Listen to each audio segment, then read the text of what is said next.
A 5-year-old orphan standing alone on Via Toledo at 7:45 on a Tuesday morning shouldn't have been remarkable in Naples. But this child waited with purpose that made Giuseppe's driver slow the Mercedes without being told. The girl's backpack sat perfectly centered on her small shoulders, her hair still carrying evidence of rushed morning preparation, and her eyes held that particular brightness children get when they've rehearsed something important. Giuseppe had seen fear in the faces of grown men who owed him money, but he'd never seen this kind of courage that didn't understand its own impossibility. The car stopped because something in her stillness demanded it, because 45 years of reading people told him this moment mattered in ways he couldn't yet comprehend. Noah had been standing on that corner since 7:15, 30 minutes before her grandmother thought she'd left for school.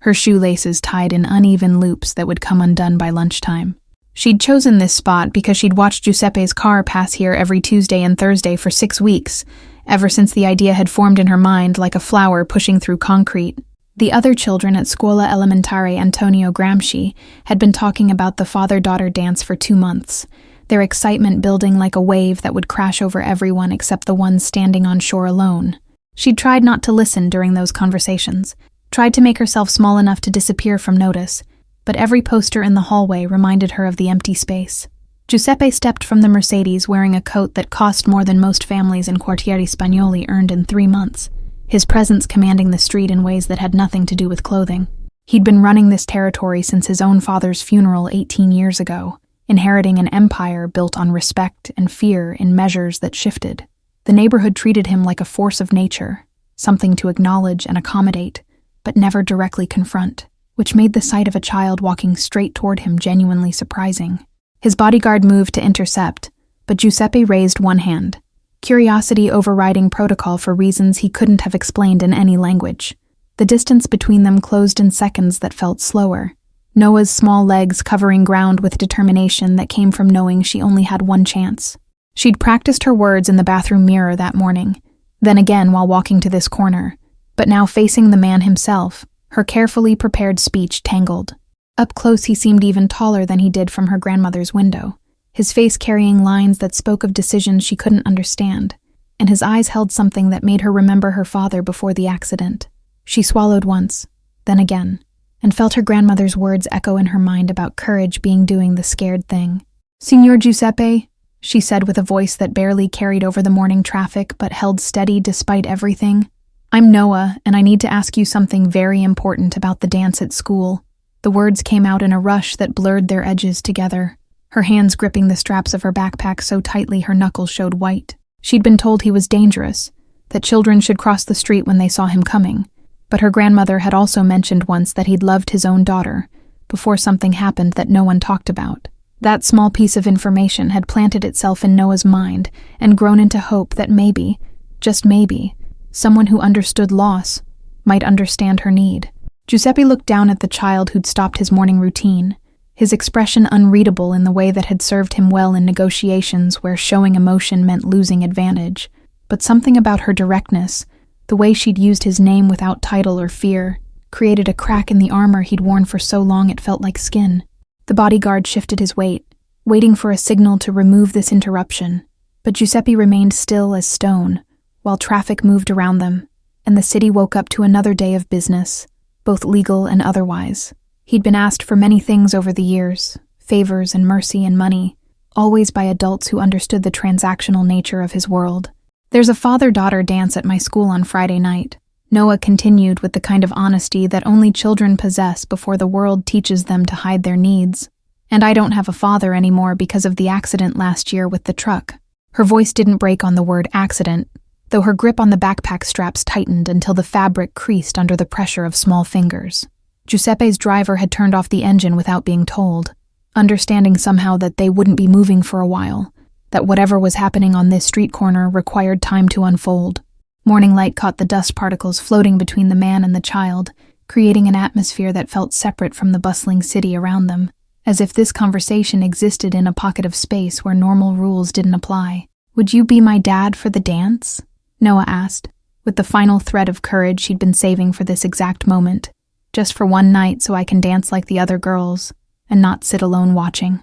The question hung in the air between them, simple and devastating in its vulnerability, stripping away every layer of complexity that usually governed Giuseppe's interactions with the world. His mind filled with images he'd buried years ago, a daughter's birthday party he'd missed for business, recitals he'd skipped because territory disputes demanded attention, the gradual distance that had grown between him and the only person who'd ever called him Papa with pure love instead of calculated respect. She lived in Milan now with her mother, called twice a year on obligatory holidays, her voice polite and distant as a stranger discussing weather. The other men in Giuseppe's organization would see this moment as weakness, a crack in the foundation that could be exploited. But standing here looking at Noah's upturned face, he found he didn't care about their opinions for the first time in 18 years. Something in her request bypassed every defense mechanism he'd constructed, reaching a part of him he'd thought had died, along with his capacity for simple human connection. "I'll pick you up at 6:30 on Friday," he said, with a voice that carried none of its usual commanding tone, just the quiet certainty of a promise being made to someone who desperately needed promises kept. "Give me your address and make sure your grandmother knows I'm coming so she doesn't worry about strange men and expensive cars appearing at her door." Noah's hand trembled as she pulled a crumpled piece of paper from her backpack pocket, the address written in her grandmother's shaky handwriting with extra careful letters that spoke of failing eyesight compensated by determination. She'd prepared this detail the night before, knowing that if she got this far, she'd need to provide information quickly before the moment dissolved like sugar in rain. The paper exchanged hands, Giuseppe's fingers careful not to crush the delicate offering. His bodyguard's face betrayed shock that would become legendary in the retelling, the moment when their boss agreed to escort an orphan to a school dance instead of attending to the 16 urgent matters waiting at the office. Giuseppe folded the address into his inner coat pocket, where he kept only things that mattered, next to his mother's rosary and the single photograph of his daughter from before everything changed. The gesture wasn't lost on Noah, who'd learned to read the small signals adults gave when they meant what they said. "Thank you," she whispered, with eyes that suddenly brimmed with tears she'd been holding back since leaving her grandmother's apartment, since weeks of watching other children with their fathers, since the night her parents died and left her in a world that felt too big and too cold. She didn't wipe the tears away, didn't apologize for them, just let them fall while maintaining eye contact in a way that forced Giuseppe to witness the impact of his choice, rather than allowing him the comfort of emotional distance. Giuseppe nodded once, the kind of gesture that sealed deals worth millions in backrooms, where handshakes meant more than contracts, then returned to his car without another word, because he'd already given more of himself in 3 minutes than he had in 3 years. The Mercedes pulled away from the curb, leaving Noah standing on Via Toledo with her backpack and her crumpled paper and a promise from the most powerful man in Quartieri Spagnoli that he would be her father for one night.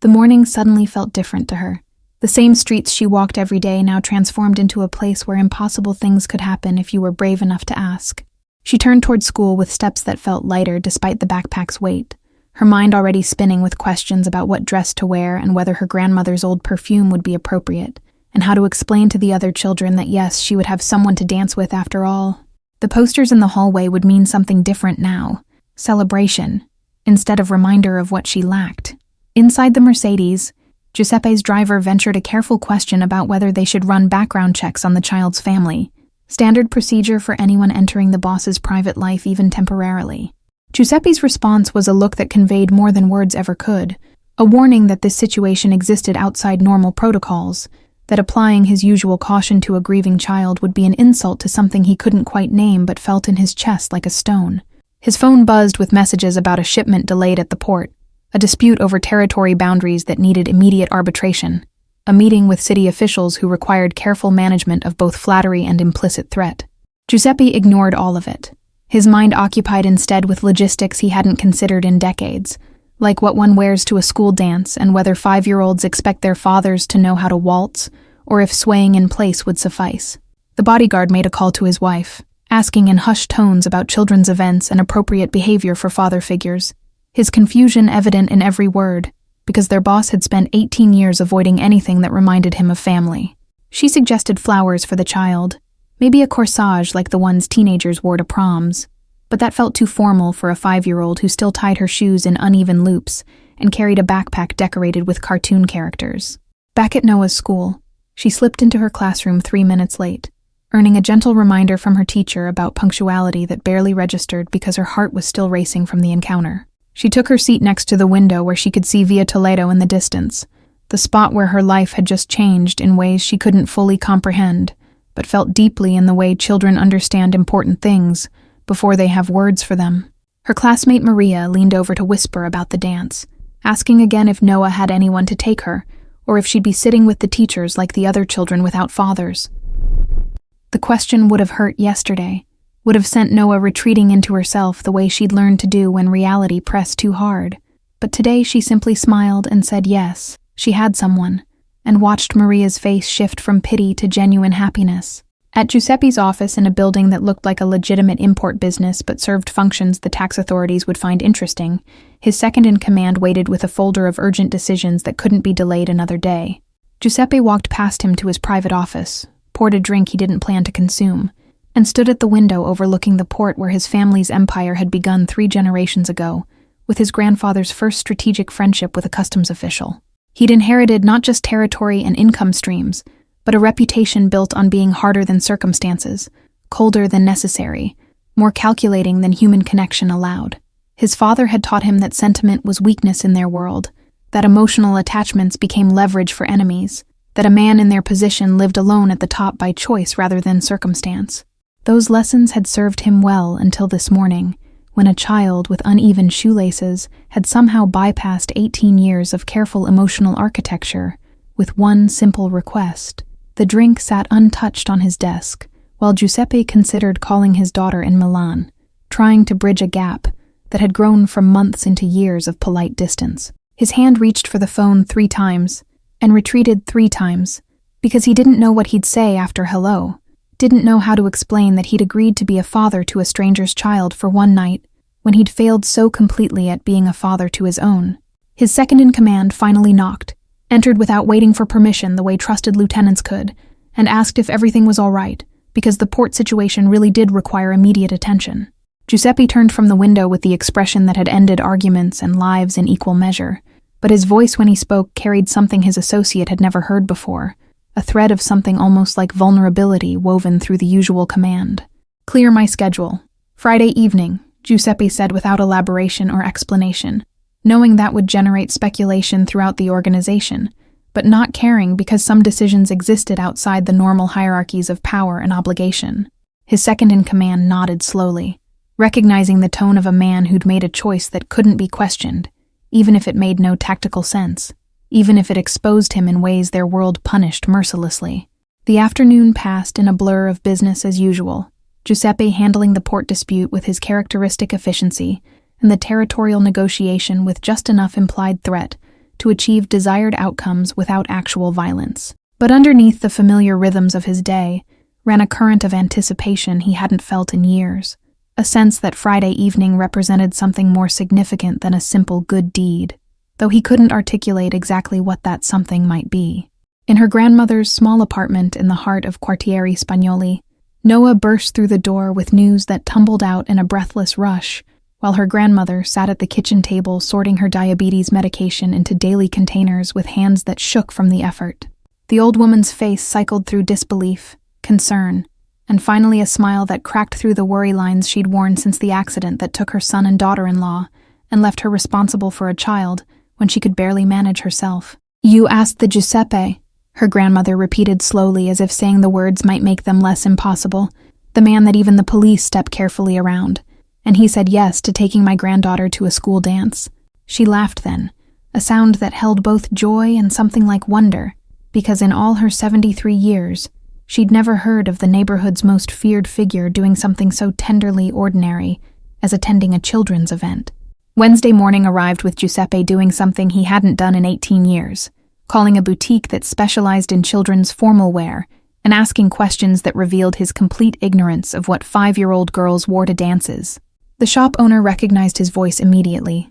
the kind of recognition that came with both excitement at landing such a client and nervousness about what refusal might cost. Though Giuseppe's requests were so unexpectedly innocent, they generated confusion rather than fear. He described Noah without using her name, mentioning the backpack and the uneven shoelaces and the way she'd stood on Via Toledo, like she owned the morning despite being small enough to disappear in a crowd. The boutique owner suggested a dress in pale blue with white ribbons, something age-appropriate but special enough for a child who needed to feel like the occasion mattered, and Giuseppe agreed without asking the price because some things existed outside financial calculation. The same afternoon found Noah and her grandmother on a bus to the market district, the old woman having saved coins in a jar for months, without knowing specifically what they'd be used for, but trusting that eventually her granddaughter would need something special. They walked past stalls selling everything from fresh mozzarella to bootleg designer handbags, Noah's hand tight in her grandmother's, as they navigated crowds that parted slightly when they recognized the child.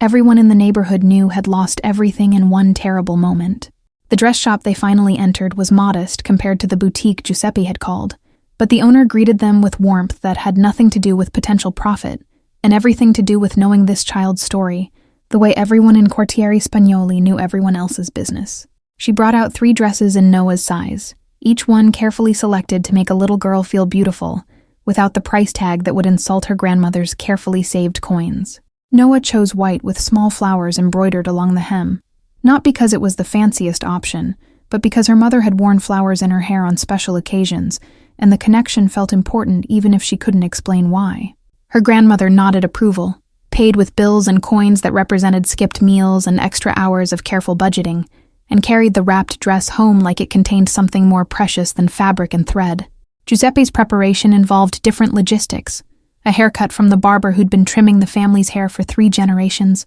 and questions about appropriate behavior at children's events that made the old man laugh until tears ran down his weathered face. No one had ever seen their neighborhood's most powerful figure genuinely uncertain about anything, but here, he sat, asking if he should bring flowers, and what kind of shoes worked for dancing with someone who barely reached his waist when standing on tiptoes. Thursday evening, Giuseppe found himself in his closet considering suits that cost more than wedding gowns, trying to determine which would seem least intimidating to a 5-year-old and her elderly grandmother when he appeared at their door. He settled on charcoal gray instead of his usual black, no tie because formality had limits even in his world, and shoes that were expensive but not ostentatiously so, the kind of choices that revealed how much this evening mattered, despite his attempts to treat it as just another obligation. His daughter called that night, the first non-holiday contact in 8 months, her voice carrying across the line from Milan, with the careful neutrality of someone who'd learned that emotional investment in her father led only to disappointment. Giuseppe almost told her about Friday's plan, almost tried to explain that he was attempting to be for a stranger what he'd failed to be for her, but the words wouldn't form because how do you apologize for years of absence in a 3-minute phone call that felt like a business transaction? They talked instead about surface things, her job at the design firm and his health and the weather in their respective cities, a conversation that could have happened between polite acquaintances rather than father and daughter. When she hung up, Giuseppe sat in his study with his untouched drink and the dress box from the boutique sitting on his desk like evidence of some crime he couldn't name, wondering if doing right by one child could somehow atone for failing another. Noah spent Thursday night practicing dance steps in her grandmother's tiny living room, the old woman humming melodies from her own childhood, while her granddaughter twirled and stumbled and laughed in ways she hadn't since before the accident. The white dress hung on the closet door where Noah could see it from her mattress on the floor, a constant reminder that tomorrow would bring something she'd stopped believing possible, that loneliness had an expiration date, even if just for one evening. Her grandmother braided her hair before bed, fingers working slowly through tangles with patience, born from love rather than obligation, telling stories about Noah's father at that same age, and how he'd been brave like her, willing to ask for what he needed instead of suffering in silence. The stories hurt and healed simultaneously, keeping memory alive while allowing new moments to exist alongside grief rather than being consumed by it completely. Friday morning arrived with sunshine that felt personal, as if Naples itself had decided this day required perfect weather for a dance that meant everything to one small girl, and something undefined but significant to a man who'd forgotten how to care about anything beyond power and territory. Giuseppe woke earlier than necessary, his body betraying nervousness he hadn't experienced since his first meeting with the old bosses, who'd decided whether to accept him as his father's successor or eliminate him as a threat. He showered longer than usual, shaved twice to ensure no rough stubble would scratch a child's hand during a dance, and dressed with the kind of care usually reserved for meetings where first impressions determined whether negotiations would end in agreement or violence. The corsage he'd ordered sat in his refrigerator next to expensive wine and leftover pasta, white roses small enough for a 5-year-old's wrist, chosen after consulting 3 different florists who'd each expressed confusion about his requirements. At school, Noah's teacher noticed her distraction, the way her eyes kept drifting to the clock as if she could force time to move faster through sheer willpower, and chose not to reprimand because sometimes children needed to dream about happy endings even during lessons about mathematics and grammar. Her classmates had stopped asking if she had someone for the dance, having accepted her earlier confirmation without fully believing it, because hope often requires seeing to become real. The final bell rang at 3 o'clock, releasing students into an afternoon that stretched before Noah, like a vast ocean she had to cross before reaching the shore of 6:30, when Giuseppe's Mercedes would appear at her building. She walked home slowly despite her eagerness, savoring the anticipation because she'd learned that good things were rare enough to deserve the full experience of waiting for them to arrive. Her grandmother had cleaned their small apartment until every surface gleamed, not because Giuseppe would judge them, but because pride demanded showing that poverty didn't mean lacking dignity, that their home might be humble,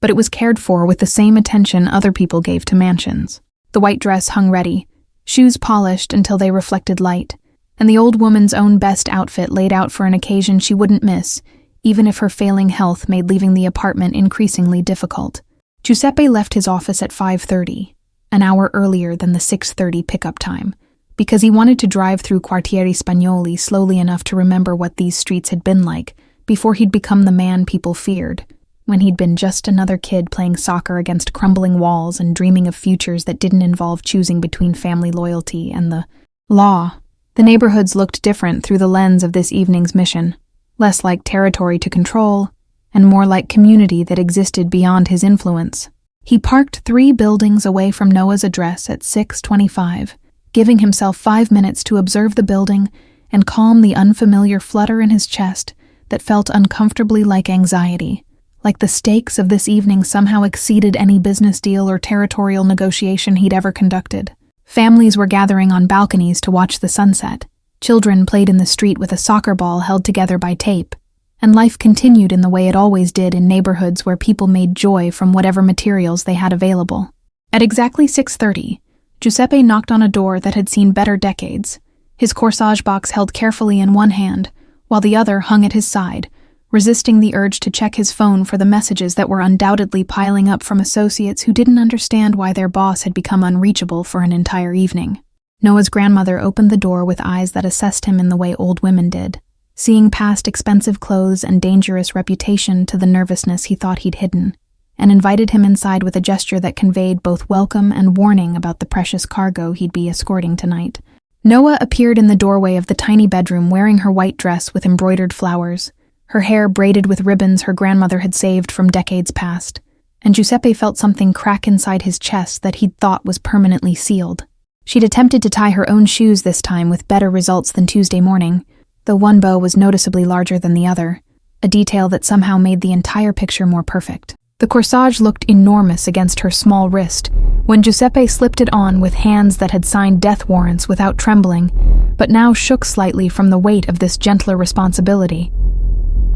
White roses matched her dress in a way he'd hoped for, but hadn't been certain would work, and Noah's gasp of delight when she saw the flowers made every confused phone call with florists worth the effort. Her grandmother watched from her chair, tissues already in hand though the evening had barely begun, her weathered face showing every one of her 73 years alongside something ageless in her smile. She'd dressed in her best outfit, despite knowing she couldn't attend, wanting to honor the occasion by looking proper when sending her granddaughter off to an evening that had seemed impossible just days ago. Giuseppe offered Noah his hand, with the same formality he'd use greeting dignitaries, treating her like someone whose dignity mattered rather than a child to be managed, and she took it without hesitation. They walked to the Mercedes together, her small fingers wrapped around 2 of his larger ones, her steps quick to match his longer stride, and people watching from windows witnessed something they'd discussed for years. The drive to Scuola Elementare Antonio Gramsci took 7 minutes through streets Giuseppe controlled, but was seeing tonight through different eyes, as if escorting Noah transformed familiar territory into somewhere he'd never truly noticed. She sat in the back seat with her corsage carefully positioned so it wouldn't crush against the leather, her white dress spread around her like a cloud that had somehow taken solid form. She talked in that stream of consciousness way children have about her teacher and the decorations committee, and how the gymnasium would look with all the lights and flowers everyone had been preparing. Giuseppe listened without interrupting, letting her words wash over him like a language he'd forgotten he knew, the simple excitement of a child who still believed good things could happen, despite everything life had already taken from her. The leather seats of the Mercedes felt different, with Noah's small presence transforming the space from mobile office to something closer to family vehicle. And Giuseppe noticed details he'd never registered before, like how the streetlights created patterns on the ceiling or how the radio played songs he'd stopped actually hearing years ago. She asked if he liked music, and when he said yes, she requested her favorite song, something bright and silly that his driver found on a pop station. And suddenly the car filled with melody that had no place in Giuseppe's usual world of careful silence and strategic conversations. He found himself almost smiling at her off-key humming, this child who'd managed in 5 days to crack open spaces in his life he'd sealed so thoroughly he'd forgotten they existed, and the vulnerability of that realization should have terrified him but instead felt like relief from carrying weight he hadn't known was crushing him until it lightened slightly. Noah pointed out landmarks through the window with the enthusiasm of a tour guide, explaining which bakery had the best cornetti even though she could rarely afford them, and which corner her father used to buy flowers for her mother on Fridays. And Giuseppe understood these weren't just geographical markers, but emotional coordinates mapping a life lived in joy, before tragedy redrew all the boundary. She spoke about her parents without the desperate sadness that usually accompanied such references, mentioning them the way living people mention other living people they expect to see again. And he wondered if 5-year-olds understood death differently, or if Noah had simply found a way to keep them alive through constant casual inclusion in her daily narrative.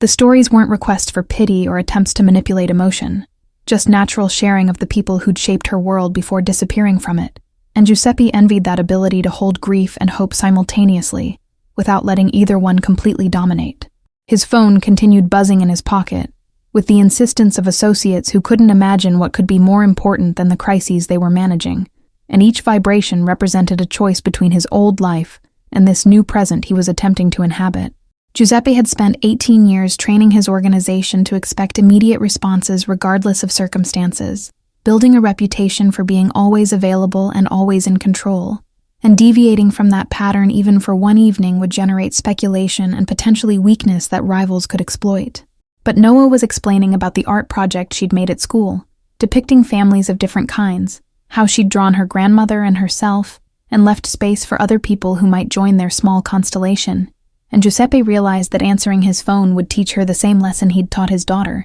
that she wasn't actually as important as whatever business demanded at Enchen. The Mercedes slowed as they approached the school, and Noah's chatter quieted into something more subdued, nervous energy replacing her earlier enthusiasm, as the reality of walking into that gymnasium with everyone watching became more immediate than abstract. She asked Giuseppe if he thought people would stare, and he answered honestly that yes, they probably would because this situation was unusual, but that sometimes being stared at meant people were witnessing something brave rather than something wrong, and her job was just to enjoy the evening regardless of how many eyes were watching. She nodded with a seriousness that seemed too heavy for her small frame, then took a deep breath that her whole body participated in, shoulders rising and falling with the effort of gathering courage, and Giuseppe recognized that gesture because he'd made similar preparations before entering rooms, where his life might depend on projecting confidence he didn't entirely feel. His phone buzzed 3 times with messages he ignored, choosing instead to focus on Noah's reflection in the rearview mirror as she practiced sitting up straight the way her grandmother had instructed. The driver knew better than to comment on the unusual passenger or the unprecedented destination, keeping his eyes forward while his boss underwent a transformation he couldn't name, but recognized as significant. They passed the church where Noah's parents' funeral had been held 13 months ago, and Giuseppe saw her go quiet for exactly 7 seconds before resuming her chatter with forced brightness. He understood that particular kind of courage, the decision to push through grief rather than let it consume the moment, and silently acknowledged her strength in the way one survivor recognizes another. The school came into view with its modest facade, lit by strings of lights someone had hung with more enthusiasm than expertise, creating an atmosphere of celebration that transcended the building's usual institutional plainness. Other Mercedes were arriving too, but Giuseppe's was the only one that made parents instinctively gather their children closer, while simultaneously craning to see who would emerge from the vehicle everyone in Quartieri Spagnoli recognized. Giuseppe's driver opened Noah's door with the same respect he'd show any VIP, and she stepped out into the evening with her hand reaching automatically for Giuseppe's, trusting that he'd be there to steady her descent. The moment her shoes touched pavement, conversations around them didn't stop exactly but shifted in quality, voices dropping to whispers that carried more weight than shouting ever could. Teachers standing at the entrance froze mid-greeting, their welcoming smiles becoming fixed as they processed the impossible sight of their neighborhood's most feared figure, escorting little Noah, whose desk sat in the third row by the window. Principal Russo came forward with a professionalism that barely masked her shock, greeting them both with words that came out slightly too formal, slightly too careful, as if one wrong syllable might shatter whatever spell had brought this pairing into existence. Noah seemed oblivious to the attention, or perhaps she'd simply decided that tonight she deserved to feel normal regardless of who accompanied her, and she tugged Giuseppe toward the gymnasium entrance with the confidence of a child who finally belonged. He followed her lead, this man who commanded rooms full of dangerous men with a look,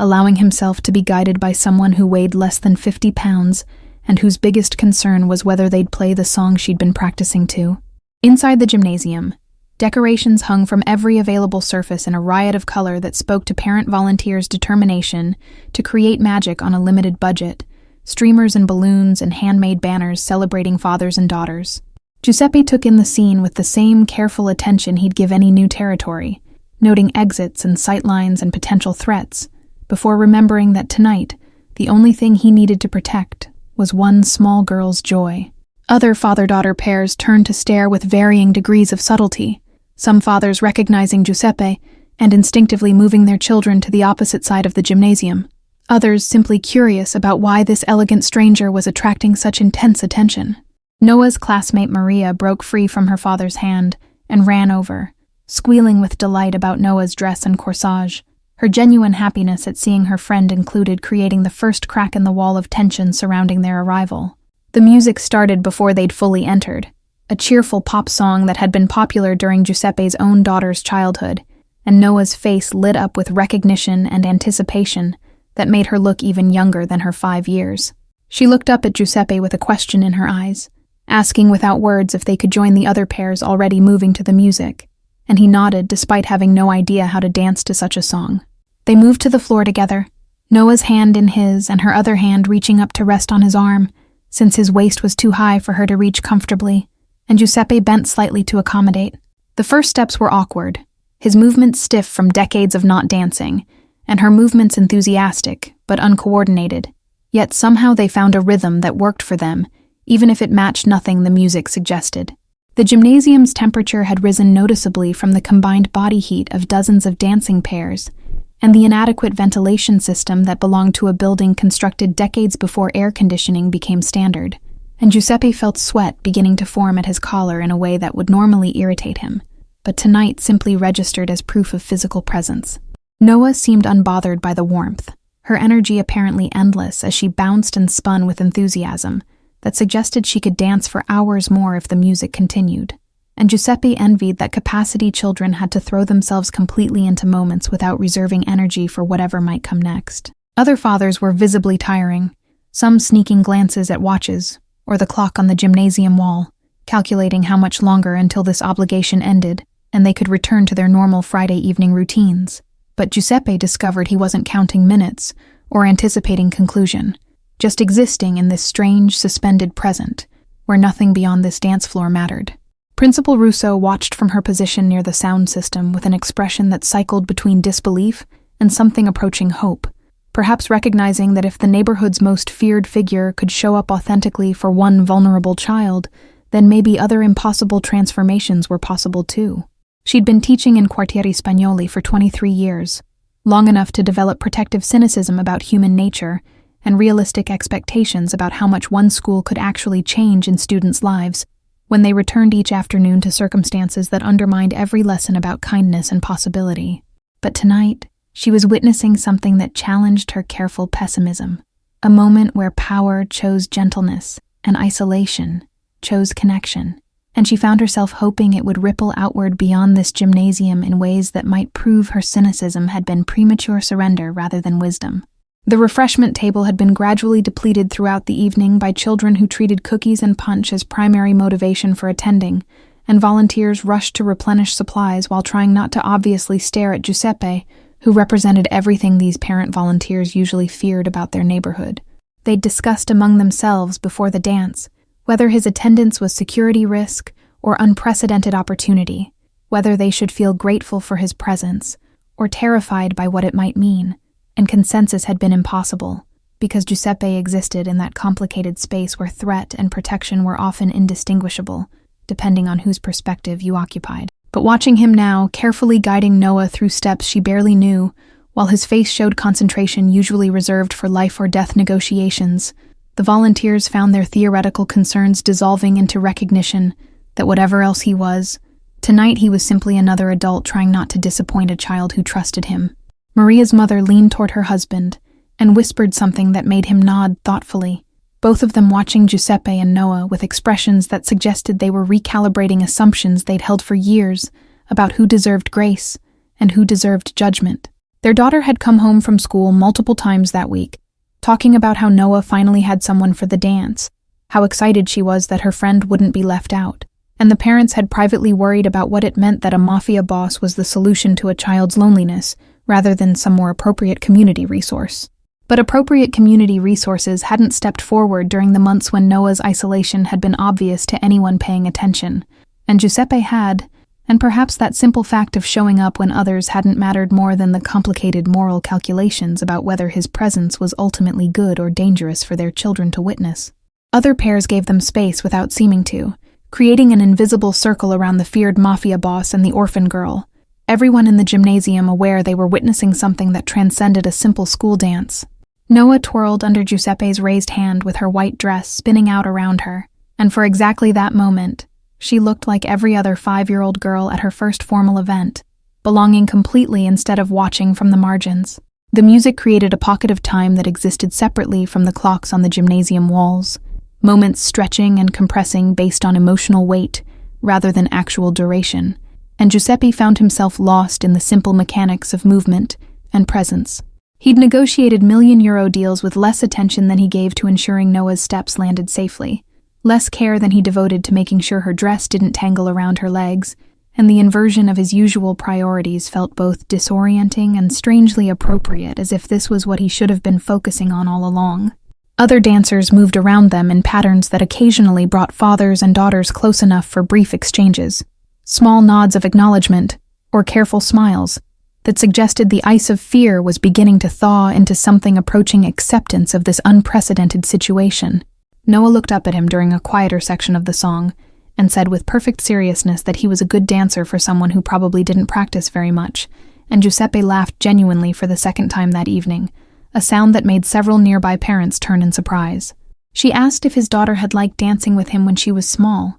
and the question landed like a stone in still water, creating ripples of regret that spread through Giuseppe's chest. But he answered truthfully that he didn't know because he'd never actually danced with her at events like this, had always been too busy with work that seemed urgent until this moment when he understood it had mostly been escape from intimacy disguised as responsibility. Noah processed this information with the matter-of-fact acceptance children have before they learn that adult failures require careful management, then patted his arm in a gesture clearly meant as comfort, and said that maybe he could dance with her next time if she visited, as if Giuseppe's broken relationship with his daughter was a simple problem solved through future planning rather than years of accumulated damage. The song transitioned into something faster, and several fathers took the opportunity to rest, leading their daughters to the refreshment table, or simply standing at the edge of the dance floor to recover their breath and dignity. Giuseppe considered joining the exodus, but Noah's grip on his hand tightened with a silent plea to continue, and he understood that for her, each song represented precious time that had been unimaginable days ago, and would end too soon, regardless of how many dances they shared. So they stayed on the floor through the upbeat chaos while other pairs rotated in and out, and Giuseppe discovered that moving without grace or technique didn't actually matter, when the point was simply to be present for someone who needed presence more than perfection. Maria's father approached during a brief pause between songs, and introduced himself formally as Domenico, extending his hand in a gesture that acknowledged Giuseppe's status, while also claiming equal ground as another father attending his daughter's event. The handshake was firm and brief, both men understanding they existed in different worlds that happened to overlap in this gymnasium for this one evening. And Domenico mentioned casually that his daughter had been worried Noah would have to sit alone during the dance, that Maria had been prepared to share her father if necessary, because that's what friends did for each other. The information carried weight beyond its simple delivery, suggesting that these children had been conspiring toward inclusion before Giuseppe had even received Noah's request, and he felt grateful toward this other man's daughter for the kind of friendship that noticed loneliness and tried to solve it rather than simply feeling sorry from a safe distance. Giuseppe's mind flashed to his daughter at this age, birthday parties he'd missed and school events he'd skipped, all the moments he'd sacrificed for business that had seemed so important then, but now felt like choices he'd give anything to unmake. Dancing with Noah couldn't erase those failures, couldn't bridge the years of distance with his own child, but perhaps it could prove he still possessed the capacity for this kind of simple presence, if circumstances ever allowed him another chance. The song ended and another began, this one slower and more traditional, the kind of waltz that required actual steps, rather than just swaying and spinning. And Giuseppe saw panic flash across Noah's face as other fathers lifted their daughters onto their feet to dance properly. He solved the problem without discussion by lifting her up so her feet rested on his shoes, her white dress cascading down while he moved them both in the basic box step his own father had taught him before everything became complicated. From this elevated position, Noah could see the entire gymnasium, all the other girls dancing with their fathers, and her smile grew so wide it looked almost painful in its intensity, as if joy could be a physical force pressing against the boundaries of her small face. She waved at Maria, whose father waved back with less suspicion than he'd shown earlier, the simple act of dancing together making Giuseppe seem less like a threat, and more like just another father navigating the strange territory of school events. Principal Russo watched from the refreshment table with a cup of punch she'd forgotten she was holding, her mind trying to reconcile 18 years of neighborhood knowledge about Giuseppe with the image of him carefully guiding a child around the dance floor. She'd taught in Quartieri Spagnoli long enough to know that people were complicated, that the same man who controlled illegal activities could also genuinely care about one orphaned girl, but witnessing the contradiction still felt like seeing two incompatible realities occupy the same space. The gymnasium's modest decorations created shadows and light that moved across the dancing pairs, transforming the utilitarian space into somewhere that felt separate from ordinary life, a pocket dimension where normal rules about who could connect with whom didn't apply. Giuseppe found himself relaxing into the rhythm, his movements becoming less mechanical and more natural, and Noah responded by resting her head against his shoulder in a gesture of trust that pierced through every defense he'd constructed over 45 years. Other fathers began approaching during the break between songs, men who recognized Giuseppe and needed to acknowledge his presence even here, even now, because ignoring him would be its own kind of statement. They kept their greetings brief and respectful, not mentioning business or territory, focusing instead on awkward compliments about Noah's dress or comments about the surprisingly good decorations, conversations that existed on the surface of much deeper currents. Giuseppe handled each interaction with the same careful courtesy, making it clear through tone and brevity that tonight he wasn't here as who he usually was, that this evening existed outside his normal operations and should be treated as such. The fathers understood, retreating after their brief acknowledgments, and slowly the gymnasium's atmosphere shifted from tense awareness to something approaching acceptance of this strange situation. Noah asked if they could get punch during the next break, her voice small but hopeful, and Giuseppe realized she'd been watching other pairs visit the refreshment table but hadn't wanted to impose on his time. They walked over together, still hand in hand, and she carefully selected a cookie from the assortment while he poured 2 cups of punch that tasted like artificial fruit and childhood memories he'd thought were completely buried. A mother approached with her daughter, one of Noah's classmates, and congratulated them both on how beautiful they looked dancing, her voice carrying genuine warmth that had nothing to do with fear or calculation. She asked Noah about her dress and listened to the answer with real attention, treating this moment as simply what it appeared to be, rather than the complicated intersection of circumstances that had actually brought it into existence. Giuseppe watched Noah interact with her classmate and the other girl's mother, seeing her relax into social interaction in a way that suggested this kind of normal inclusion was rare enough to be precious, and he understood suddenly what his presence here actually meant. It wasn't just about giving her one night of dancing, it was about proving she deserved to be here the same as everyone else, that her orphan status didn't automatically exclude her from the experiences other children took for granted. The music shifted again to something upbeat and chaotic, clearly chosen by someone who understood that 5-year-olds had limited attention spans for slow dancing, and the gymnasium erupted into movement that bore little resemblance to actual dancing. Noah abandoned her punch cup and pulled Giuseppe back to the floor where they joined the joyful chaos of children spinning and jumping and laughing, while their fathers tried valiantly to keep up with energy levels that defied adult comprehension. Giuseppe found himself actually laughing, a sound so unexpected that his own ears barely recognized it, as Noah demonstrated a dance move she'd apparently learned from a cartoon that involved hopping on one foot while waving both arms. Other children nearby copied her move, creating a small epidemic of ridiculous hopping that spread across their section of the gymnasium, and for 5 perfect minutes, Giuseppe existed outside his normal life entirely. His phone buzzed again in his pocket, probably his second in command with an urgent matter that couldn't wait until tomorrow. But Giuseppe didn't even check to see who was calling because whatever crisis demanded his attention simply couldn't be more important than this moment. The decision felt revolutionary, choosing presence over power, choosing this child's joy over his empire's immediate needs, and he suspected there would be consequences for such neglect, but discovered he genuinely didn't care. Maria's father caught Giuseppe's eye across the dancing crowd and nodded with something like respect, perhaps recognizing the effort it took to show up this fully for a child who wasn't biologically his, or perhaps simply acknowledging that they were both fathers trying their best in a complicated world. Giuseppe nodded back, the gesture brief but carrying weight, a moment of understanding between men who likely had nothing else in common beyond loving children who needed them. The teacher in charge of music announced that the next song would be the last dance of the evening, specifically designated for fathers and daughters to share something special, and Noah's hand tightened in Giuseppe's, as if she was afraid this magical evening might end before she was ready. He squeezed back gently, a silent promise that he'd stay until the very last note,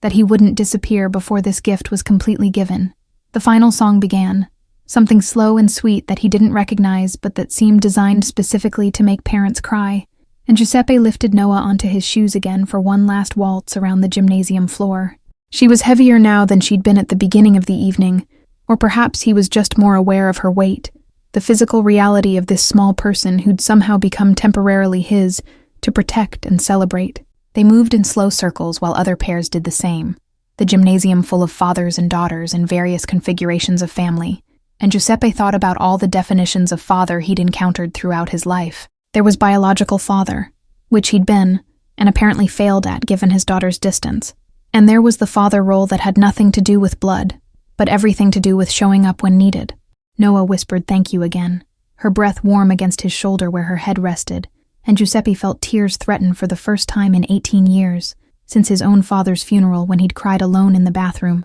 before emerging to accept condolences and command. He blinked them back through sheer force of will, refusing to break down in a gymnasium full of witnesses, but the emotion itself remained, sitting heavy in his chest like something both painful and necessary. The song ended, the lights came up slightly, and Principal Russo thanked everyone for coming while reminding them to drive safely home, her voice carrying the gentle exhaustion of someone who'd spent 3 hours managing an event that had exceeded expectations. Parents began gathering belongings and tired children, the gymnasium slowly emptying of the magic that had filled it for one evening, reality reasserting itself as it always did when special occasions ended. Giuseppe and Noah were among the last to leave, her because she wanted to savor every remaining second of belonging, and him because he understood that impulse better than he would have predicted. They walked to the Mercedes through a parking lot now mostly empty, her hand still in his, and her corsage slightly wilted but still beautiful, her white dress showing signs of the evening's activities,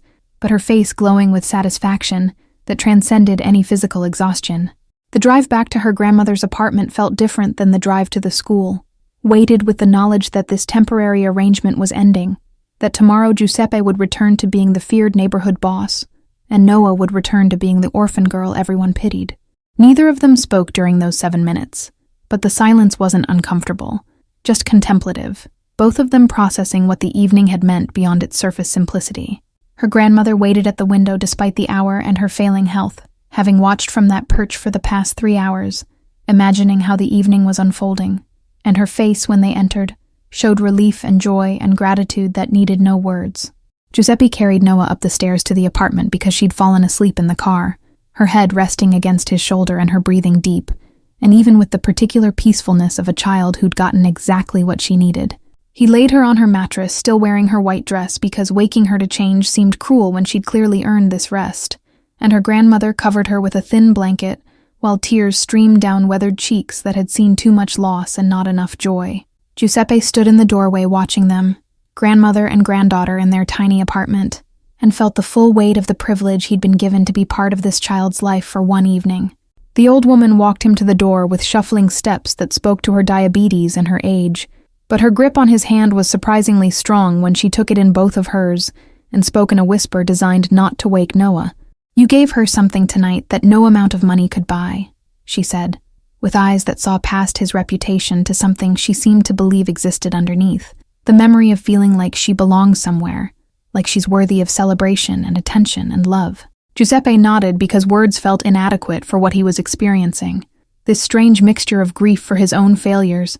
and gratitude for being allowed to do better for someone else's child, even if only temporarily. He descended the stairs alone, emerged into the Quartieri Spagnoli night, and sat in his Mercedes for 7 minutes before signaling his driver to start the engine, because he needed that time to transition back into himself. His phone showed 47 missed messages when he finally checked it, a mixture of business emergencies and routine matters that his organization had assumed were more important than wherever he'd been, and he felt nothing but indifference toward all of them. Whatever territory disputes or financial complications demanded attention could wait until tomorrow, until he'd had time to process what had happened tonight in that gymnasium decorated with streamers and hope. The drive to his own apartment took him through the same neighborhoods he'd controlled for 18 years, but tonight they looked different, populated by families and children, and lives that existed outside his influence, people who had problems and joys that had nothing to do with his empire. He'd always known this intellectually, but had never felt it viscerally until tonight when he'd stepped outside his role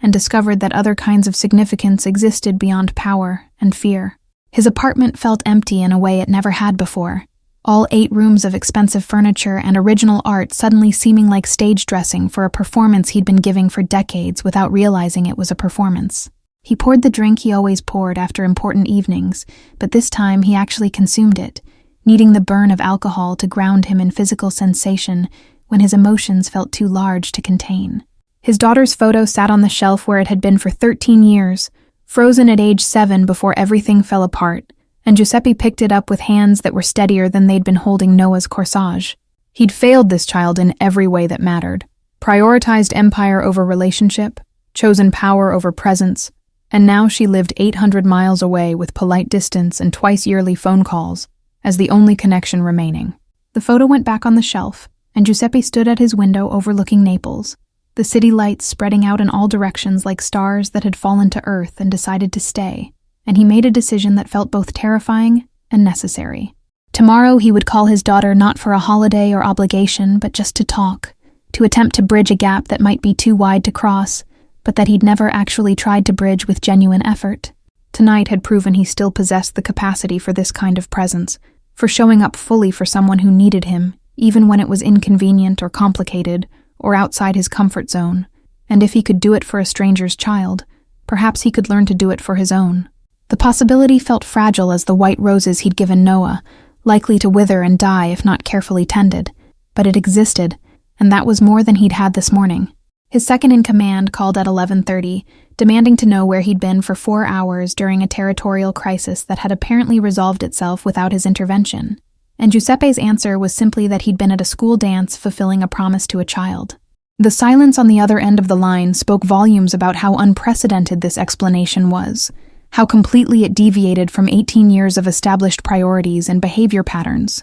The conversation ended without Giuseppe explaining further, because some experiences couldn't be translated into language his associates would understand, couldn't be reduced to tactical decisions or strategic positioning, existed in a realm of human connection that his world typically rejected as weakness. He'd given one orphaned girl an evening of belonging, and in the process had discovered that he'd been orphaned too, cut off from his own capacity for simple human warmth by choices he'd made so long ago they felt inevitable rather than chosen. Sleep came eventually, despite his mind's resistance, and Giuseppe dreamed of gymnasiums decorated with streamers and children dancing on their father's shoes. Dreams that blurred Noah's face with his daughter's face until he couldn't tell them apart, until they became one child representing every moment of fatherhood he'd missed, and every moment he might still salvage. The dreams weren't nightmares, but they carried weight that made him wake exhausted, carrying the knowledge that tonight had changed something fundamental that couldn't be unchanged.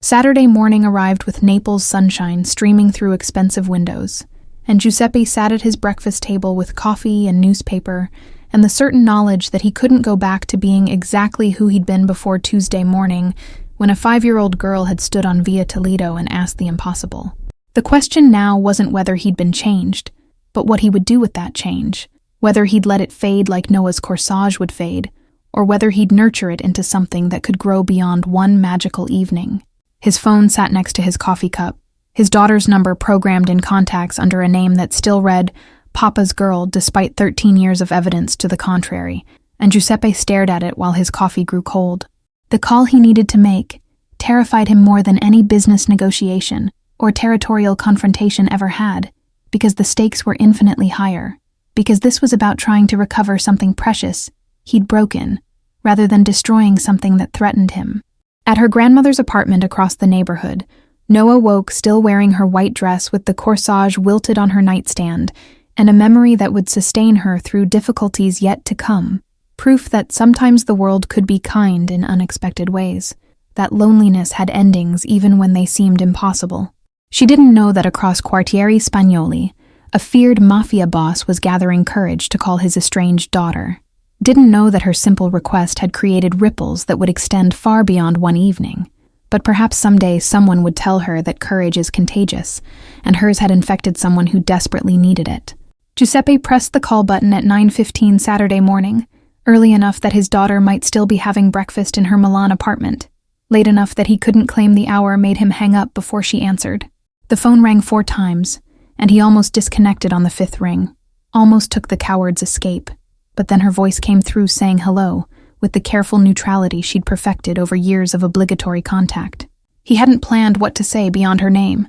and now that seemed like a fatal oversight, because silence stretched between Naples and Milan, carrying the weight of 13 years of distance that couldn't be crossed with small talk. His daughter waited without prompting him, perhaps assuming this was another brief check-in about health or holidays, perhaps already planning how quickly she could end the conversation and return to her Saturday morning routine that didn't include complicated feelings about an absent father. "I went to a school dance last night," Giuseppe said finally, the words tumbling out without the eloquence he'd hoped for, with a 5-year-old girl who asked me to be her father for the evening, because hers died, and she didn't want to sit alone watching other children dance. The statement landed in the silence like a stone thrown into still water, creating ripples he could almost hear across the 800 miles separating them. His daughter's breath caught audibly, a small sound that betrayed surprise breaking through her careful composure, and when she spoke again, her voice carried a different quality than it had moments before. "You went to a children's dance," she repeated slowly,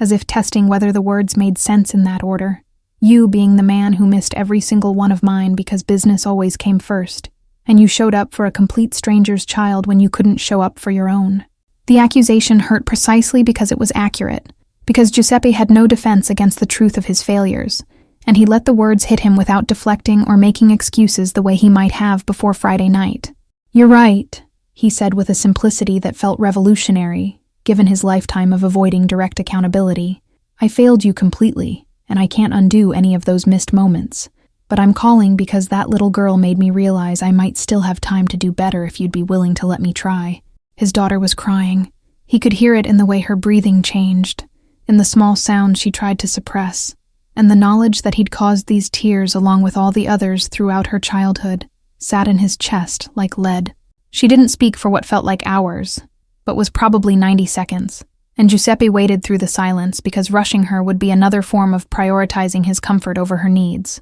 another repetition of the pattern he was supposedly trying to break. "Why should I believe this is different?" she finally asked, with a voice that shook from emotion held barely in check. "Why should I think one school dance with someone else's child means you've suddenly figured out how to be present, when 18 years of your own child wasn't enough motivation to change?" The question was fair and devastating, and Giuseppe had no answer that would satisfy, because she was right to doubt, right to protect herself from another round of disappointment and broken promises. "I don't know if it is different," he admitted with the kind of honesty he'd rarely practiced even in his own mind. "I only know that for 4 hours last night, I remembered what it felt like to show up for someone who needed me, and it made me realize how many times I didn't show up for you when you needed me more than this stranger's child ever could. Maybe that's not enough reason for you to give me another chance. Maybe the gap is too wide to bridge now, but I needed to call and tell you I finally understand what I threw away." His daughter's crying intensified briefly, then quieted into the kind of deep breathing people do when trying to regain control, and Giuseppe waited through this too, letting her take whatever time she needed to process what he'd said. Outside his window, Naples continued its Saturday morning routines,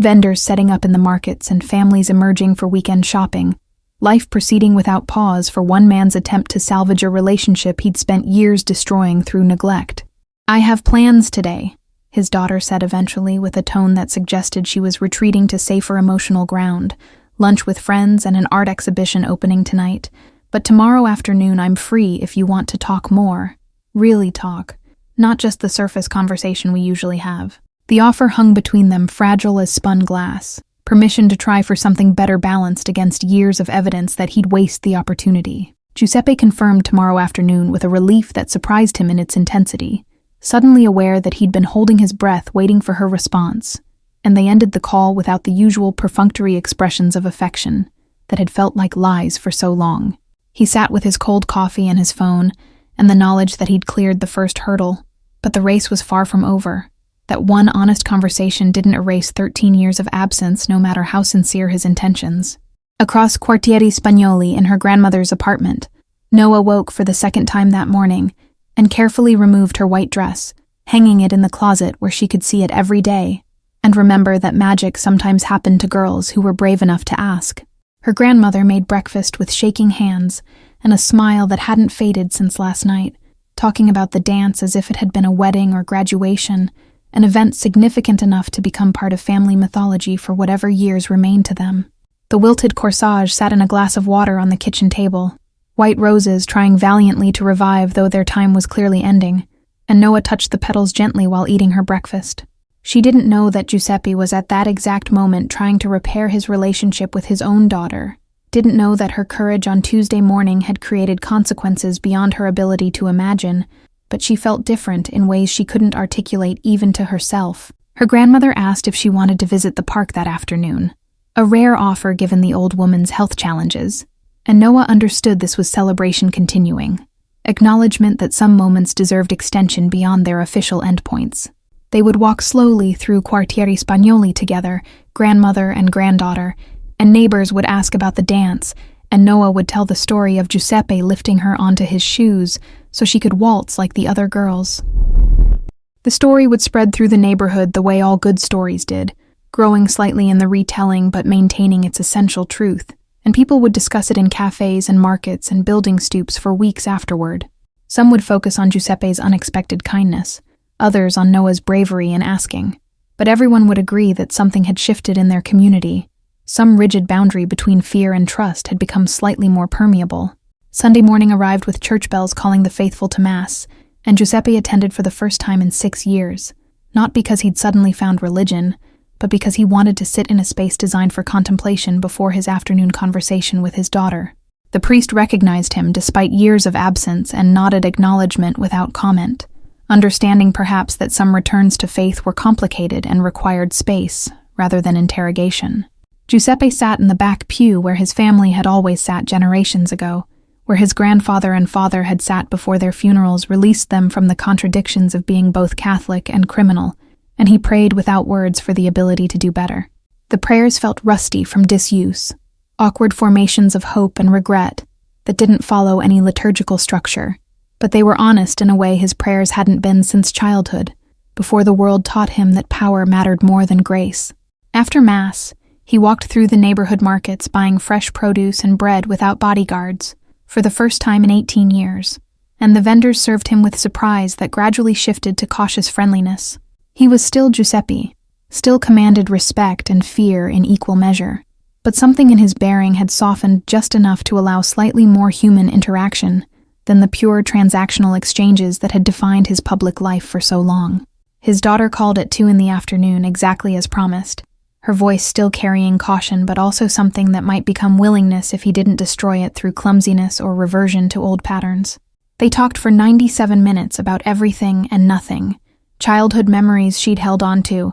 and resentments she'd never fully expressed, his explanations that didn't excuse, but at least provided context for why he'd chosen empire over family so consistently. The conversation with his daughter didn't fix everything, couldn't erase years of absence with one extended phone call, but it established something that had been missing since she'd turned 13, and stopped pretending his distance didn't hurt. They agreed to talk again the following Sunday, then perhaps the Sunday after that, building a structure of consistent contact that might eventually support more substantial connection if Giuseppe could actually maintain it beyond initial enthusiasm. He told her about Noah in more detail during that call, describing the Tuesday morning encounter and the courage it took for a 5-year-old to approach someone the entire neighborhood feared, and his daughter listened without the defensiveness that had characterized her earlier responses. "Maybe helping this little girl is how you learn to help yourself," she offered quietly. "Maybe practicing presence with someone who has no history with you makes it possible to eventually be present with someone who has too much history."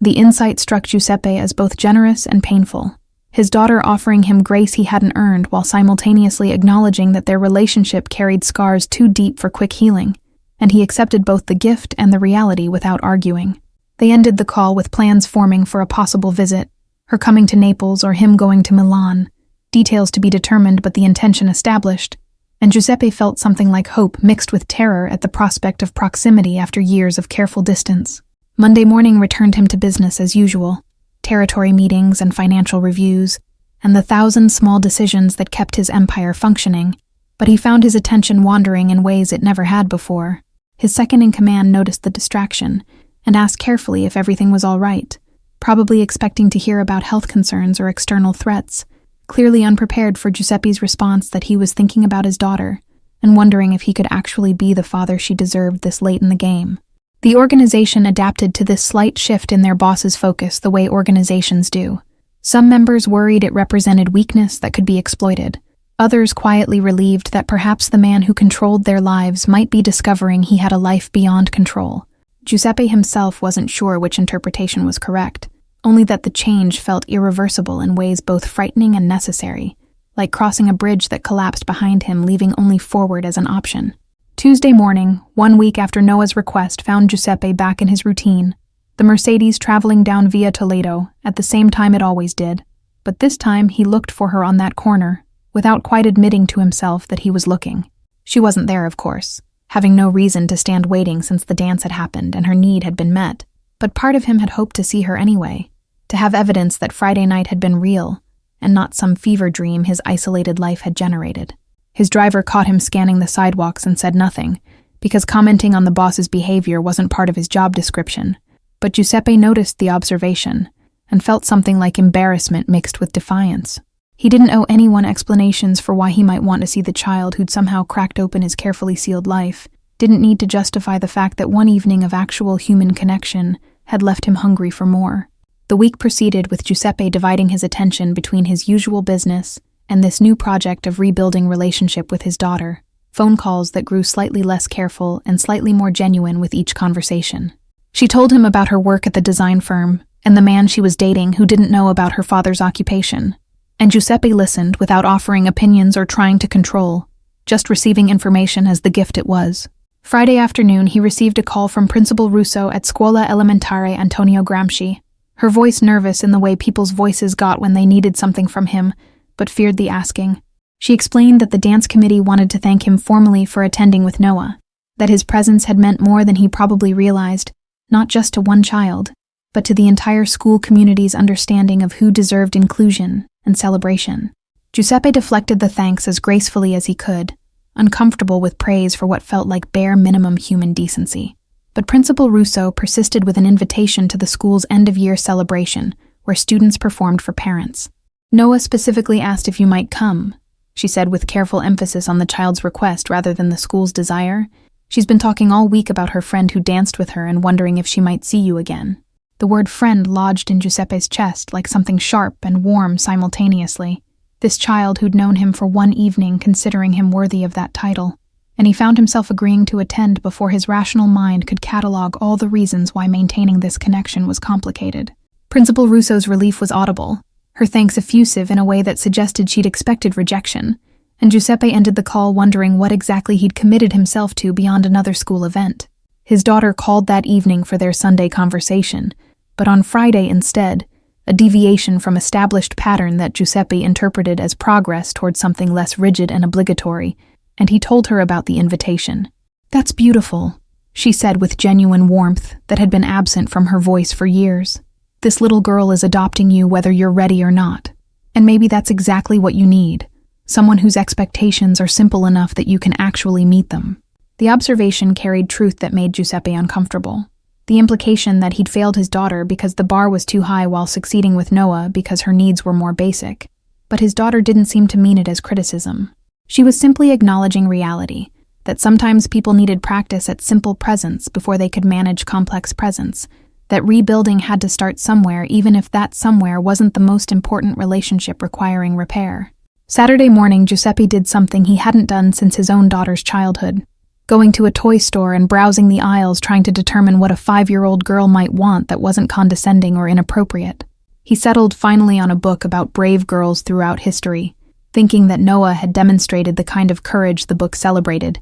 and had it wrapped with more care than he'd given to any business gift in memory. The weekend passed in this strange new rhythm of normal business interspersed with moments of connection, calls with his daughter that were growing more substantial and thoughts of Noah that interrupted his usual single-minded focus on empire maintenance. His associates noticed without commenting directly, their awareness showing in subtle shifts in how they approached him, slightly less afraid and slightly more human, as if his own emerging humanity gave them permission for the same. Monday brought news that a rival organization was testing boundaries in a neighborhood Giuseppe had controlled for a decade, the kind of challenge that would normally demand immediate and overwhelming response to maintain respect. But instead of the usual calculated violence, Giuseppe chose a meeting, a negotiation, a solution that didn't require anyone to bleed, and the decision surprised everyone, including himself, because he was operating from a different calculus than pure power dynamics. The negotiation succeeded through combination of Giuseppe's reputation and his unexpected willingness to find accommodation rather than crush opposition, and afterward his second-in-command asked directly what had changed. Giuseppe's answer was simple and inadequate, that he'd been reminded lately that force wasn't the only form of strength, that sometimes presence mattered more than dominance, and his lieutenant nodded slowly, as if this cryptic response made more sense than it should. Wednesday evening arrived with the school's end-of-year celebration scheduled for 6 o'clock, and Giuseppe prepared with the same careful attention he'd given to the dance, choosing clothes that were nice but not intimidating, arriving slightly early but not so early as to seem overeager. The school gymnasium was decorated again, but this time with student artwork and handmade banners celebrating the academic year, a different atmosphere than the father-daughter dance but carrying similar weight of community gathering and childhood celebration. Noah saw him enter, and her face transformed into pure joy, that unguarded happiness children show before they learn to moderate their emotional displays, and she ran across the gymnasium in her school uniform to grab his hand. She introduced him to her teacher with pride that seemed disconnected from any understanding of who he actually was, just presenting him as her friend Giuseppe, who danced with her at the special event, and the teacher greeted him with warmth that suggested she'd heard this story multiple times. The performance was predictably chaotic, 5- and 6-year-olds singing slightly off-key and forgetting their places in choreographed movements. But Giuseppe watched with the same attention he'd give important business presentations, because Noah was in the third row, gesturing enthusiastically. His daughter had texted him earlier asking him to take a video if possible, wanting to see what had captured her father's attention so completely, and he recorded the entire performance with hands steadier than they'd been signing contracts worth millions. Afterward, Noah brought him to meet her grandmother, who'd made the difficult journey to school despite her health challenges, and the old woman embraced Giuseppe with strength that belied her frail appearance. "You've given her something precious," she whispered in his ear while Noah was distracted showing her classmate the book Giuseppe had brought, the knowledge that she's worth showing up for, and that's a gift that will carry her through whatever difficulties life brings next. Giuseppe left the school celebration with Noah's artwork carefully rolled in his hand, a crayon drawing of 2 figures dancing that she'd made specifically for him to remember their evening together, and he understood that he was being incorporated into this child's life in ways that required reciprocal commitment.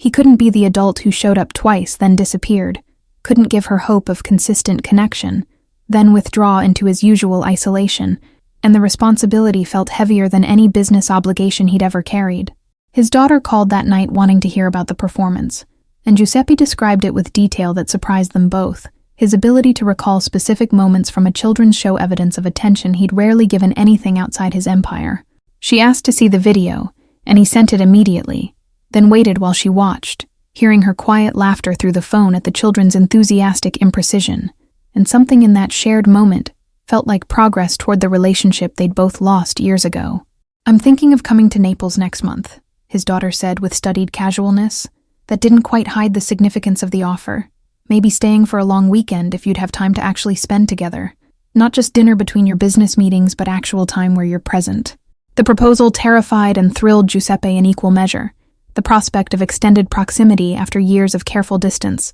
the risk that he'd revert to old patterns under the pressure of sustained contact. He agreed without hedging or adding qualifications about his schedule, committing to clearing whatever needed clearing to make space for her visit, and his daughter's quiet thank you carried weight that made his throat tight. They talked for another hour about logistics and plans, what she'd want to see in Naples and whether she'd stay at his apartment or prefer a hotel. Negotiations that felt simultaneously mundane and monumentally important because they were building structure for connection that might actually hold. The following Tuesday morning, Giuseppe's Mercedes slowed at Via Toledo corner, not because Noah was waiting, but because he'd asked his driver to pause there, wanting to mark the spot where his life had changed, even if the change was still fragile and incomplete. A month had passed since that first encounter, 4 weeks of phone calls with his daughter, and occasional visits to Noah's school events, small consistent presences that were starting to accumulate into something that might become actual relationship. His second-in-command had stopped questioning the boss's new patterns,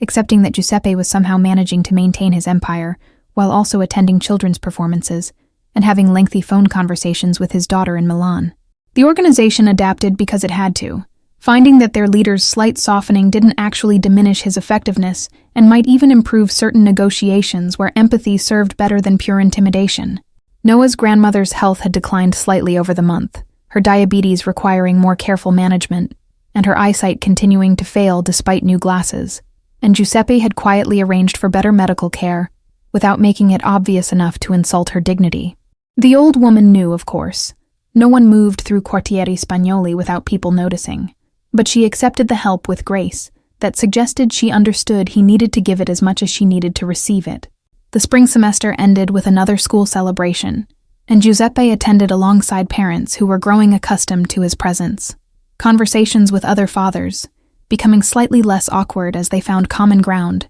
in the shared experience of watching children perform. He was still Giuseppe, still commanded respect and fear in the streets outside the school, but inside this building he was increasingly just another adult who showed up for children who needed showing up for. His daughter's visit was scheduled for the third weekend in June, and Giuseppe prepared his apartment with an attention to detail that would have amused his associates if they'd witnessed it, buying flowers and stocking her favorite foods from childhood, and generally trying to create space that would welcome, rather than intimidate. He was terrified she'd arrive, and find nothing had really changed, that his recent efforts were performative rather than genuine, that the gap between them remained unbridgeable, despite phone calls and good intentions. She arrived on Friday evening, her embrace at the airport tentative but real, and Giuseppe felt years of distance compress into the physical space between them that was simultaneously too much and not enough. They drove through Naples together with her pointing out changes since her last visit, and him providing updates on family haunts and neighborhood evolution,